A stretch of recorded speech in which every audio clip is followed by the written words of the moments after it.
بسم اللہ الرحمن الرحیم۔ عمر بن دینار بیان کرتے ہیں کہ ایک شخص مدینہ میں رہائش پذیر تھا۔ ایک دن اس کی بہن کا انتقال ہو گیا۔ اہل محلہ اور خاندان کے لوگوں نے اس کی تکفین کر کے قبر میں دفن کر دیا۔ تدفین کے بعد جب بھائی گھر آیا تو اس کو یاد آیا کہ میں تو قبر میں ایک تھیلی بھول آیا ہوں۔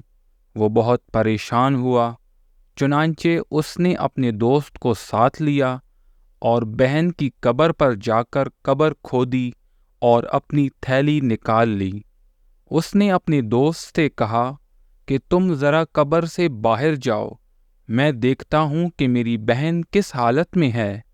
دوست کے جانے کے بعد اس نے قبر پر ایک اینٹ کو ہٹا کر دیکھا تو اس کی قبر آگ سے بھڑک رہی تھی۔ خوف کے مارے اس نے فوراً اس اینٹ کو اپنی جگہ رکھ دیا۔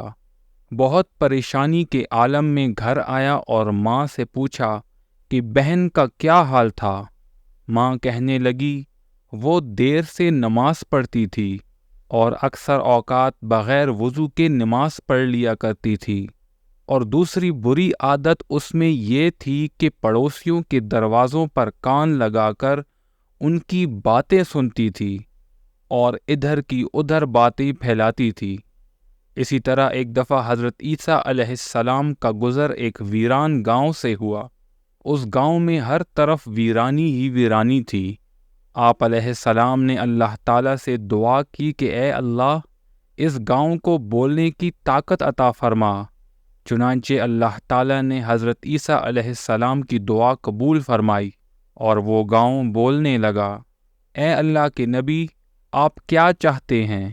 آپ علیہ السلام نے پوچھا کہ تجھے ویران ہوئے کتنا زمانہ ہو گیا ہے؟ اس گاؤں نے جواب دیا کہ 4000 سال۔ پھر آپ علیہ السلام نے پوچھا تجھ میں کتنے لوگ آباد تھے؟ اس گاؤں نے کہا یہ تو مجھے معلوم نہیں، مگر اتنا بتا سکتا ہوں کہ ایک ایک نام کے 40,000 لوگ مجھ پہ آباد تھے۔ آپ علیہ السلام نے پوچھا کہ وہ لوگ ہلاک کیسے ہوئے؟ اس گاؤں نے کہا ان لوگوں کے پاس ایک بت تھا جس کی وہ عبادت کرتے تھے۔ ہر روز 1000 آدمی اس بت کی خدمت کرتے تھے اور ہر شب 1000 عورتیں بت کی خدمت کرتی تھیں۔ ان کا بادشاہ بھی دن میں 7 مرتبہ بت کو سجدہ کرتا تھا۔ وہ لوگ کہا کرتے تھے کہ ہم اس کے سوا کسی اور کو پروردگار نہیں مانتے۔ چنانچہ ایک رات کو سب بت کی خدمت میں مشغول تھے اور اللہ تعالیٰ نے ان سب کو زمین میں دھنسا دیا۔ امید ہے آج کی ویڈیو آپ لوگوں کو پسند آئی ہوگی۔ مزید ویڈیوز کے لیے میرے چینل کو سبسکرائب کریں۔ السلام علیکم ورحمۃ اللہ وبرکاتہ۔